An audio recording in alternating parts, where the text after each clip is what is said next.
RedditHub. I hold everything back, tears, gags, screams. I need to get out of here. I need to not make a sound. My eyes lock with the dead man's as I leave, they are wide but lifeless.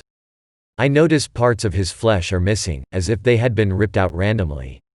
His fingers look as if they were chewed to the bone. I feel a strong sense of guilt as I slide the door shut and lose sight of him. He had died because he warned me. That was his breathing in the room with me nights ago. He was dying, and I didn't help him. But it's too late now. I sneak up the stairs.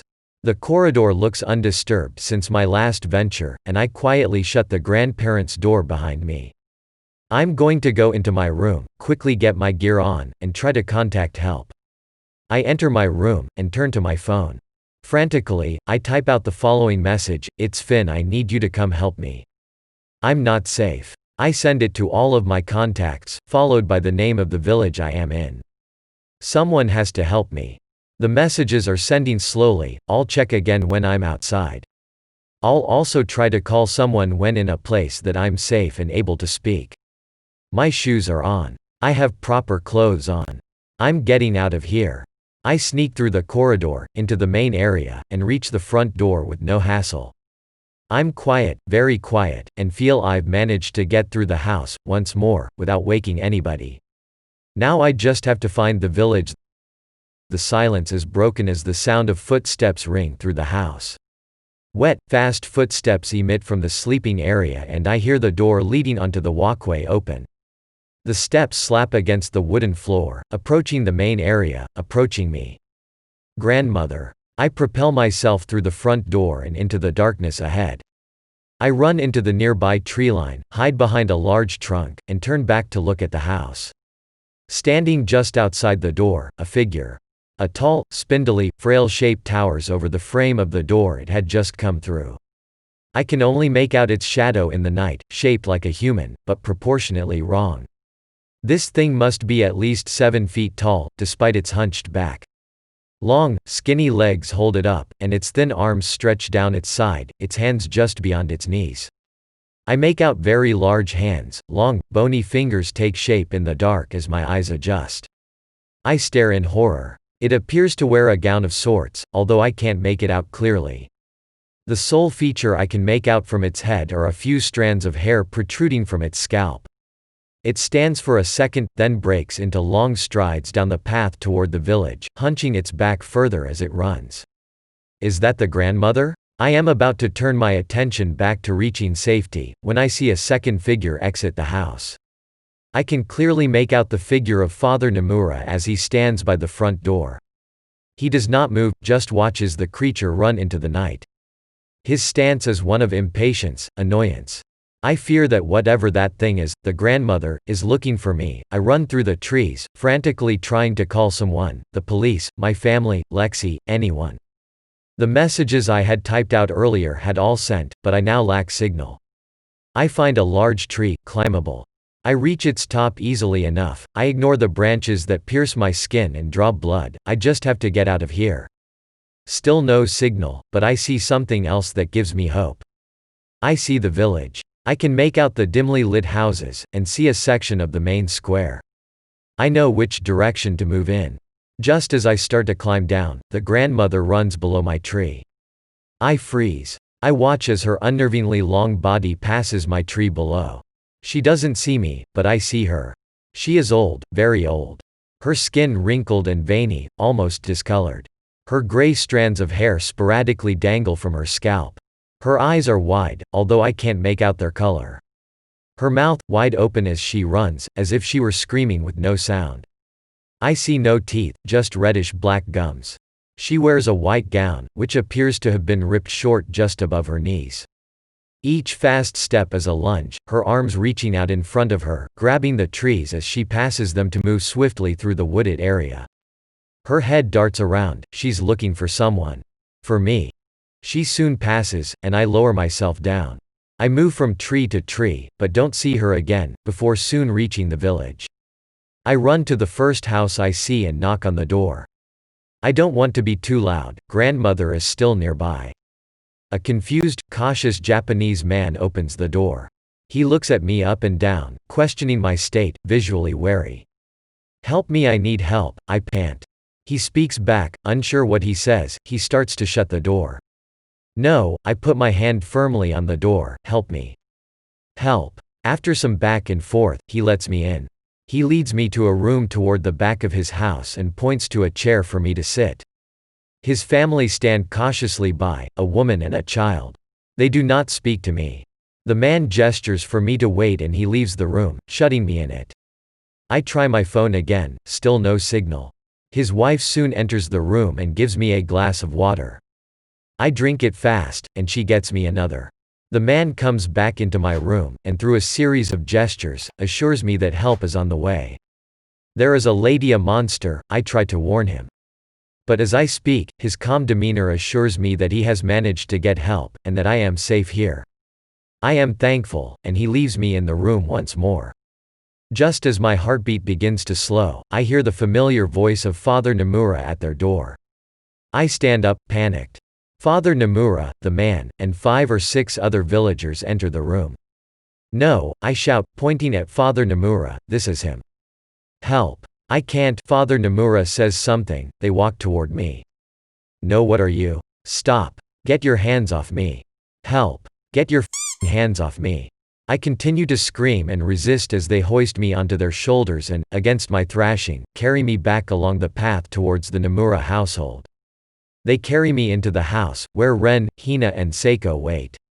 On the table, a feast of delicious-looking food. My struggles against them are useless as they sit me by the table and begin to force the food into my mouth. Seiko looks on, almost in sorrow. "Father told you to not misbehave," Ren calmly speaks from somewhere behind me. "Now eat the food mother kindly prepared for you." I wake in the night.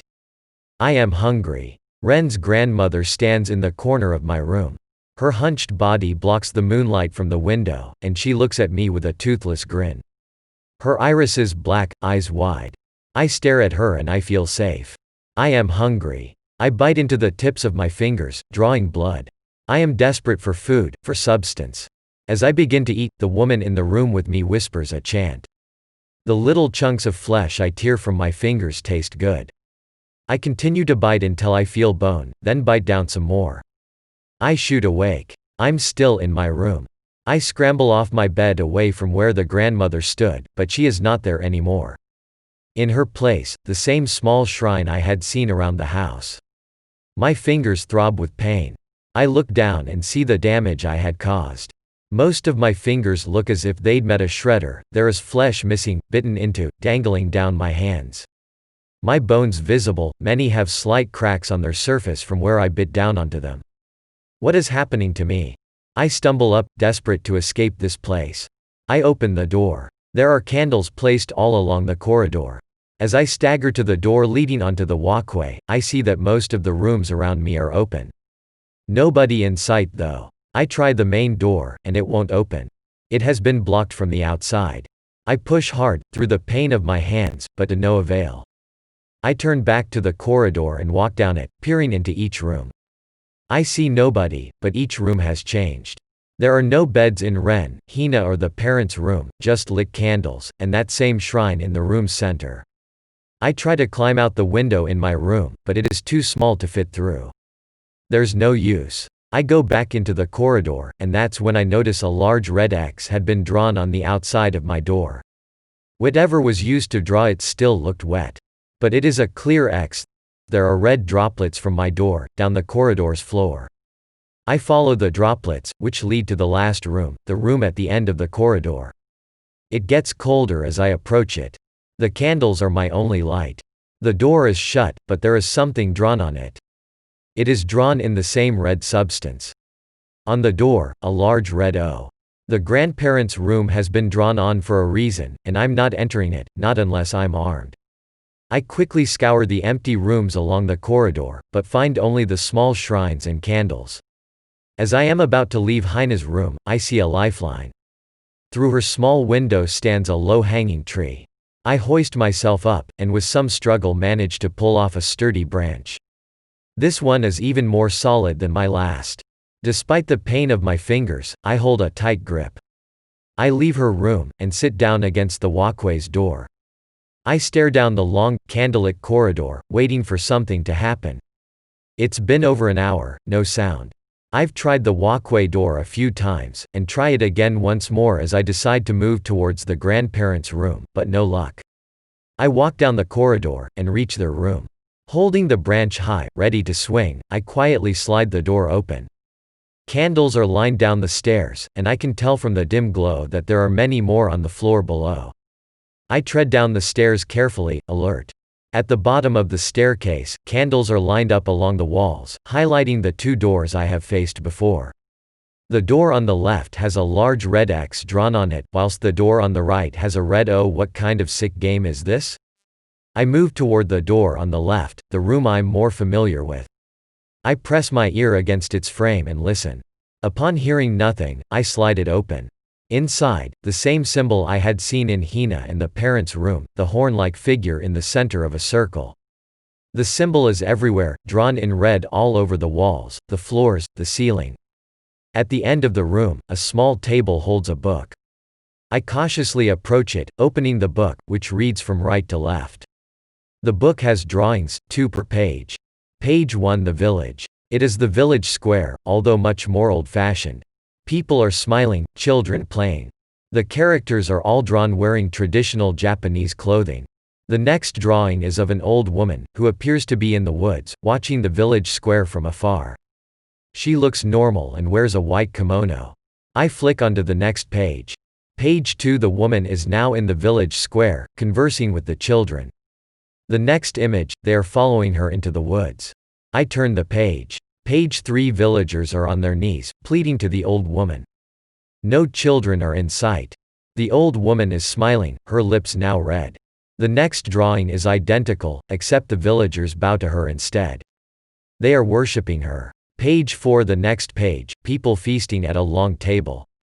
They look young, although they aren't children. The old lady is watching from afar, smiling. The next drawing is of the same people, but they appear to be much fatter after the apparent feast. Page 5, I turn the page. This page has one, larger picture. The drawing is of the old woman biting into one of the people from the feast. Behind her, the children she had taken. Scratched into their chests, the symbol. They look sad, frightened. I jolt away from the book as I hear a child laugh behind me. A quick, innocent giggle breaks the silence. Almost as if the sound were the cause, the candles around me all distinguish at once. I plunge into darkness. Shaking, I stare across the room and out toward the staircase. I hold my branch high, ready once more to swing. I slowly walk towards the room's exit, and see a child quickly run into my view before disappearing up the staircase ahead. I edge out the room, my eyes slowly adjusting to the sudden dark. I am at the bottom of the staircase now, and turn my head to see where the child has gone. Standing tall in the darkness, at the top of the staircase, the grandmother. The creature that had chased me into the woods, now looking right at me. Behind her cowers a child wearing a white kimono, his chest exposed. Scratched into his chest, the symbol. He looks frightened, hiding behind the tall legs of the grandmother as he looks at me. The grandmother appears to be eating something. She is holding something up to her mouth, although I can't see it beyond her large hands. She chews excitedly, the wet sounds of her food meeting her lips ring through the otherwise silent house. She stares at me as she eats. The sound of her quick chewing soon stops, and she drops her meal. It tumbles down the stairs, violently bouncing off of each one on the way down. As it lands by my feet, it lets out a weak cry. It's a baby. Carved into its tiny chest, the symbol. I look back up at the grandmother in terror. Her hands no longer cover her blood-soaked mouth, and instead stroke the hair of the young boy by her side. I take a step back. To my side, more people, young men and women, children, all looking at me. They look sad, frightened, and each have the symbol engraved into their chests. I back away from them as they begin to close in on me. I feel a door behind me and slide it open. It's the door with the red O. I shut it behind me and turn to see the Nomura family. They wear traditional white kimonos and are spaced around the walls of the wooden room. The candles in here are lit, 2 by each family member's feet. Their grandfather stands at the far end of the room, staring at me, wide-eyed. His lips are red, the remnants of blood. I'm unable to speak as I scan the family members, each looking at me, lips red. Seiko holds a plate with small cuts of meat on it. The meat looks to be drizzled with blood. They begin to quietly chant, the same chant I have heard throughout my visit. Seiko steps toward me. With a rush of adrenaline, I hit her as hard as I can with the branch. It splinters upon impact with the side of her head. She falls fast, the plate of meat clatters against the floor. As I open the door to run, I notice the rest of the family quickly moving to pick the meat up from the floor, ignoring Seiko. I turn to run, but grandmother stands tall in front of me. She puts her cold hand on my head, her large fingers wrap around my skull. She whispers something, and I fall unconscious. I wake, drowsy. I lie naked on the wooden floor, resting in the center of a room. It is the same room I had hit Seiko with the branch in. Father Nomura, Ren, Hina, and the grandfather stand around me. They whisper the chant. I am weak, almost completely unable to move. Father Nomura kneels by side, and draws a short, sharp knife. With a swift, expert-like movement, he grabs some of my excess fat, and cuts it from my stomach. I briefly thrash, but he has already done it. I lie on the ground, disorientated, weak, in agonizing pain. I am unable to properly move my body, my movement after the cut was brief. Father Nomura stands, clutching the cut of flesh, and Hina hands him a large Japanese chalice. He holds the meat above the chalice and squeezes it. My blood drips from the flesh and into the cup, some oozing down Father Nomura's arm. The chanting continues throughout. He takes a sip from the chalice before passing it to Ren, who does the same. She then passes it to the grandfather, who calmly drinks before moving to kneel by side. He lifts my head and presses the chalice against my lips, pouring my own blood into my mouth. Too weak to resist his grasp, my desperate coughs are not enough to stop some of the blood pouring down my throat. He then stands, and passes it to Hina, who drinks. They continue to chant. Father Nomura wraps the flesh he had cut from me with a cloth and hands it to Hina. Hina leaves the room with the chalice of my blood, and the cut of my flesh. The family stop chanting. Almost as soon as this happens, I feel able to move. Adrenaline hits as Father Nomura kneels by my side to speak to me, his face close to mine. Finn, his voice gruff. I whip my elbow into his nose as hard as I can. He keels back, but not before I grab the knife. I quickly sit up, screaming in pain as the pressure pounds on my wound, and I thrust the knife towards whoever is closest to me.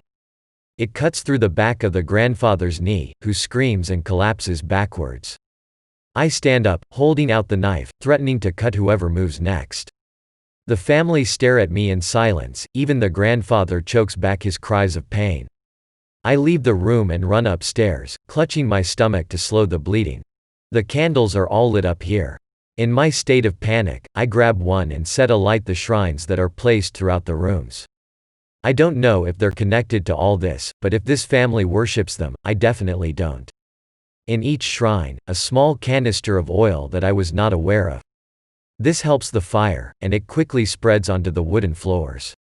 I run to the walkway door, smoke fills the corridor behind me. Finn, I hear Ren scream from below, she needs young life. Please. I ignore her, and barge through the door which, thankfully, is no longer jammed shut.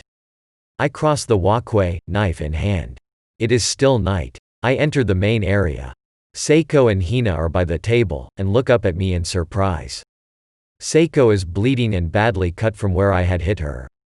I can tell she has drank from the chalice, her lips red.